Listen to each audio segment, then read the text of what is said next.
Hey everybody, Sam back once again, and yes, it's now time to do a quick keyboard tour on the Sony Xperia T. Now a lot of people ask me, Sam, can you please do a keyboard tour on this device, that device? So again, I do as many of these videos as I can, and I do a lot of separate ones so you can choose what you want to watch. Anyway, we're going to show you what the actual keyboard looks like today.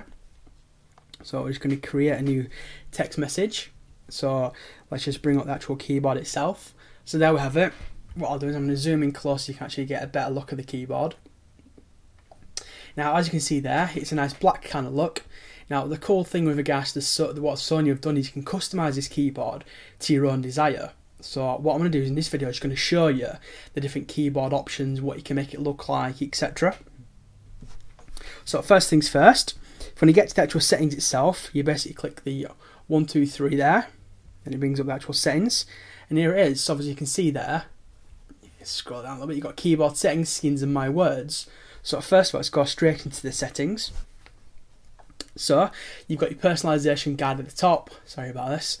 You've got different languages, your keyboard appearance, your text input settings, your Google Voice. Do you want the actual voice thing there? And do you want it sounding or do you want it to vibrate? So first things first, have a quick look at some of the languages. So obviously you've got your writing languages, which you've got all these bad boys here. So now this is gonna, make a lot of people happy. It's got Albanian, Arabic. I'm not even going to go through all these ones because there's quite a few. But basically, I'm just going to scroll through them so you can see which ones they are. Now, obviously, the font itself may not be a certain kind of language. As an example, it's not Arabic, I don't believe. But it has the Arabic keyboard and it has loads of other kind of keyboards as well. Which, to me, is a big, a big plus point. Because maybe the whole operating system can't be in Arabic or another kind of language, but the keyboard can. So I think this is a very, very big plus point for Sony, and major props to them for doing this. So to go back out there, you've got your bilingual word suggestions as well. So obviously you can choose a secondary language, which I think is an awesome idea.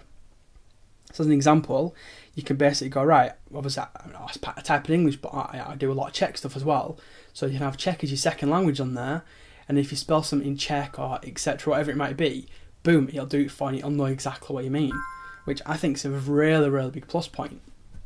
And again, big massive props to Sony for being one of the first companies that actually, put all these kind of languages in there. But anyway, you've got keyboard appearance. Now, what I kind of like about it is when you go to your keyboard layout, you've got your standardised layout. You then got another standardised layout, and you're thinking, well, what's the difference between those two, Sam? I'm honest with you, at first I was like, what is the difference? I can't tell the difference. If I bring it closer to you, you then should be able to see you've got your 1, 2, 3, 4, 5, and blah, blah, blah, and all the other ones underneath it. When you go to the other one, oops, a bit too far, Sam, it's just your stock kind of normal keyboard. So that's basically what it is. Alternatively, if you're one of those, people that are still stuck on kind of T9 predicted text, Sony have hooked you up and they give you that kind of keyboard as well, which I think is cool to see get it straight out of the box. I'm going to stick with the current one. So obviously you've got your additional keys. You can have a full stop and your comma keys and your smiley key, so you can choose whether to have them on the keyboard or not. I personally do because I think it's all, I like having little shortcuts there. And last but not least, you've got your skin as well. So obviously you've got your standardised kind of skin, which is like the nice black kind of one. You then got kind of like a more traditional kind of keyboard look, and then more of a white kind of look. And again, I think Sony, they've kind of, one of the first manufacturers out there to actually think about the keyboard, and actually give you a bit of customization in it. I personally like the black keyboard, the black one with QWERTY with the other, kind of like tapping on it and another one comes up. That's my personal favourite. So obviously that's just the keyboard layout, the additional skins, etc. You then got your text and input settings, so you can choose your own personal words. You then got automatic spacing, quick fixes, word suggestions, gesture input, which is another kind of cool idea. All you do is you write by sliding it across. So as an example, you've probably heard of swipe. Have you swiped in the past? This has kind of got swipe built into it. It's kind of their own variant of it. Obviously swipe between gestures as well. So you can automatically accept the previous word and add a space for the new input, which is with a gesture, which I think is a cool idea. You've obviously got your Google Voice typing key and your sounds and vibrate. So you can choose whether you want it to actually vibrate on every key press. And if you do, you can then say, how hard you want it to be. Do you want it to be really hard, or you want it to be like nice and gentle? You kind of choose that there. Obviously I don't have that turned on. You've got your count, your actual sound on there and how loud you want it to be. Do you want it to be loud or not loud? Again, it's your own indication. So that's just that part there. So let's go back out of there. Let's jump back into the keyboard and go back to the settings. So obviously you saw there, I did the keyboard settings, the skins and my words. Now if you go into settings, you do all of it from there. Alternatively, when you're in the keyboard, obviously you can just go straight to your skins and change it from there. But yeah, that's just the personalisation of the actual keyboard itself on the Sony Xperia T. And I must say, it's a pretty nice keyboard. It's not the best keyboard in the world. I do prefer Swift key still, because this doesn't always predict everything perfectly.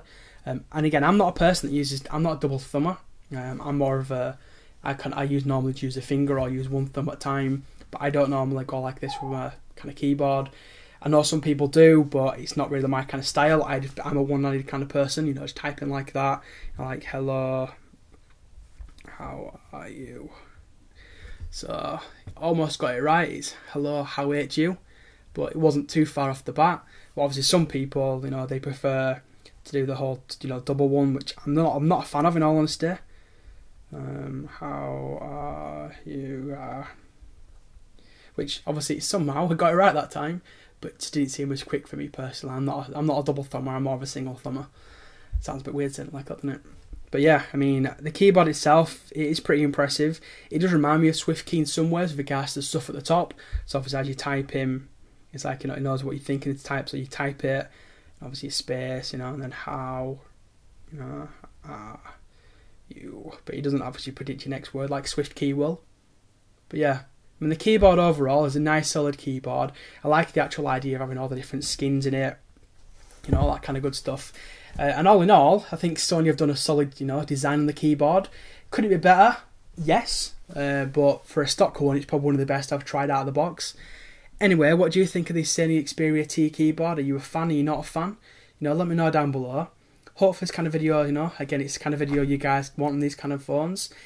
Anyway, thanks for watching, and I'll see you in my next video. Cheers, everyone.